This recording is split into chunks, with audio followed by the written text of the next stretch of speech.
ನಿನ್ನೆ ಡಿ.ಸಿ ಆಫೀಸಲ್ಲಿ ಮೀಟಿಂಗ್ ಮಾಡಿದ್ರು ಸರ್ ತಂಗಡಿಗೆ ಅವರು. ಆತನ ರೈತರ ಮನೆ ಇಲ್ಲಿಂದ 10 ಕಿಲೋಮೀಟರ್ ಹೆಚ್ಚು ಕಡಿಮೆ ಅಲ್ಲಿ ಹೋಗುವಂಥ ಕೆಲಸವನ್ನು ಮಾಡಲಿಲ್ಲ.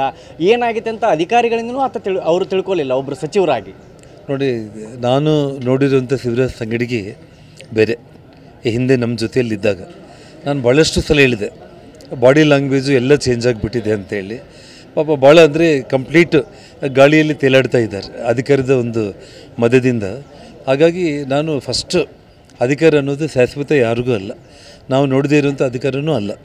ನಾನು ಹೇಳ್ತಾ ಇರೋದು ಶಿವರಾಜ್ ತಂಗಡಿಗೆ ಒಂದು ಮಾನವೀಯತೆಯ ಒಂದು ದೃಷ್ಟಿಯಿಂದ ಭಗವಂತ ಕೊಟ್ಟಿರುವಂಥ ಅಧಿಕಾರ. ಈ ಜಿಲ್ಲಾ ಉಸ್ತುವಾರಿ ಮಂತ್ರಿಯಾಗಿ ತಾವು ಹೇಳ್ದಂಗೆ ರೈತರ ಮನೆಗೆ ಹೋಗಿ ಕನಿಷ್ಠ ಪಕ್ಷ ಅವರ ಆರೋಗ್ಯ ವಿಚಾರ ತಿಳ್ಕೊಂಡು ಅವ್ರಿಗೇನು ಸಹಾಯ ಮಾಡಬೇಕು, ಇಡೀ ಕೊಪ್ಪಳ ಜಿಲ್ಲಾ ರೈತರ ಪರಿಸ್ಥಿತಿ ಹೀಗೆ ಇರ್ಬೋದು ಅನ್ನೋಂಥ ಒಂದು ವಿಚಾರದಲ್ಲಿ ಆ ರೈತನ ಕ್ಷಮೆ ಕೇಳೋದಲ್ಲ, ಇಡೀ ಕರ್ನಾಟಕ ರಾಜ್ಯ ರೈತರ ಕ್ಷಮೆ ಕೇಳುವಂಥದ್ದು ಶಿವರಾಜ್ ತಂಗಡಿಗೆಯಿಂದ ಹಿಡಿದು ಈ ರಾಜ್ಯದ ಮುಖ್ಯಮಂತ್ರಿಗಳು ಮಾಡಬೇಕು.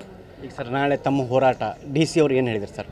ಅಂದರೆ ಇವತ್ತು ನಾವು ನಮ್ಮ BJP ಜಿಲ್ಲಾಧ್ಯಕ್ಷರಾದ ಬಸವರಾಜ್ ಅವರ ನೇತೃತ್ವದಲ್ಲಿ ನಮ್ಮ ದೊಡ್ಡನಗೌಡರು, ಡಾಕ್ಟರ್ ಬಸವರಾಜ್ ಅವರು, ಪರಿಣಾಮನಹಳ್ಳಿ ಅವರು, ಶರಣು ತಳಿಕೆರೆ ನಮ್ಮ ರಾಜ್ಯ ಕಾರ್ಯದರ್ಶಿಗಳು, ನಾವೆಲ್ಲರೂ ಕೂಡ ಹೋಗಿ ಜಿಲ್ಲಾಧಿಕಾರಿಗಳಿಗೆ ಅವ್ರ ಜೊತೆ ಮಾತಾಡಿದಾಗ ಅವರು ಪೂರ್ತಿ ಭರವಸೆಯನ್ನು ಕೊಟ್ಟಿದ್ದಾರೆ.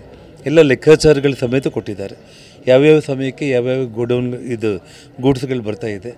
3ನೇ ತಾರೀಕು ಒಳಗಡೆ ಸಂಪೂರ್ಣವಾಗಿ ಕೊಪ್ಪಳ ಜಿಲ್ಲೆಯಲ್ಲಿ ಯಾರೂ ಪ್ರಶ್ನೆ ಮಾಡದೇ ಇರುವಂಥ ಒಂದು ರೀತಿಯಲ್ಲಿ ಎಲ್ಲ ಜಾಗೃತವಾಗಿ ನಾನು ನೋಡ್ಕೊಳ್ತಾ ಇದ್ದೀನಿ. ನಮ್ಮನ್ನು ನಂಬಿ ವಿಶ್ವಾಸದಲ್ಲಿ ತಾವು ಹೋರಾಟಗಳು ಮಾಡೋದು ಬೇಡ ಅಂತ ಹೇಳಿದ್ದಾರೆ. ಸೊ ಹಾಗಾಗಿ ಒಂದು ಪ್ರತಿಭಟನೆಗಳು ಇವತ್ತೇನು ನಮ್ಮ ಬಂದಂತ ಕರೆ ಕೊಟ್ಟಿದ್ದರು, ಇವತ್ತು ಗಂಗಾವತಿಯಲ್ಲಿ ಆಯಿತು, ಬೇರೆ ತಾಲೂಕುಗಳಲ್ಲಿ ಕೂಡ ನಾಳೆ. ಇವತ್ತು ಅವರೇನು ಕೊಪ್ಪಳ ಮತ್ತು ಬೇರೆ ತಾಲೂಕುಗಳಲ್ಲಿ ನಮ್ಮ ಕಾಟಗಿ, ಕನಕಗಿರಿ ಈ ಭಾಗದಲ್ಲಿ ಹೋರಾಟ ಮಾಡೋದ್ರ ಮೂಲಕ ಪ್ರತಿಭಟನೆಯನ್ನು ಮಾಡಿ ಒಂದು ವಾರ ಸಮಯ ನಾವು ಕೂಡ ಕೊಟ್ಟಿದ್ದೀವಿ ಅವರಿಗೆ. ಒಂದು ವಾರದೊಳಗಡೆ ಮತ್ತು ಈ ಸಮಸ್ಯೆ ತಲೆ ಎತ್ತಬಾರ್ದು. ಆ ರೀತಿ ಬಂದಾಗ ನಾವೆಲ್ಲೋ ನಾಯಕರು ಕೂಡ ಸೇರಿ ಒಂದು ದೊಡ್ಡ ಮಟ್ಟದ ಹೋರಾಟಕ್ಕೆ, ಉಗ್ರ ಹೋರಾಟಕ್ಕೆ ನಾವು ಕೈ ಹಾಕ್ತೀವಿ.